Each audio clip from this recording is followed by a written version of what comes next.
Assalomu alaykum. Bugun onajonim menga qavatli somsa tayyorlashni o'rgatmoqchilar. Agar o'xshatarsam bitta like bosib qo'yinglar. Agar o'xshatolmasammi, o'lib ketaman.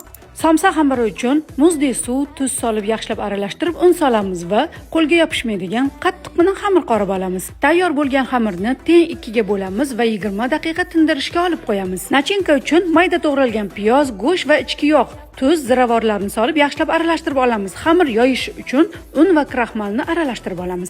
Xamirlarni bir xil o'lchamda yoyib olamiz. Somsa xamiri yanada qarsillab chiqish uchun xona haroratida yumshab turgan bravo saryog'ini surib chiqamiz. Birinchi yoyilgan xamirni ustiga saryog'ni surib, ikkinchi yoyilgan xamirni qo'yib, yana saryog' surib chiqamiz va o'zimizga tortib rulet shaklida o'rab chiqamiz. Xamirlarni o'zingiz xohlagan o'lchamda kesib chiqasiz va 20 daqiqa tindirasiz. Tingan xamirlarni xuddi videoda ko'rsatilgandek qilib yoyib, xohishga ko'ra tugasiz. Qizib turgan duxovkada 180 gradusda, tepa-pasti yoqilgan duxovkada 30 daqiqa pishirib olamiz. Tayyor bo'lgan somsalarni 180 gradusda, tepa-pasti yongan holatda duxovkada pishirib olamiz. Agar sizga retsept yoqqan bo'lsa, like bosib yaqinlaringizga yuborib qo'ying. Ishtahangiz ochilsa, Robiyangiznikiga mehmonga keling.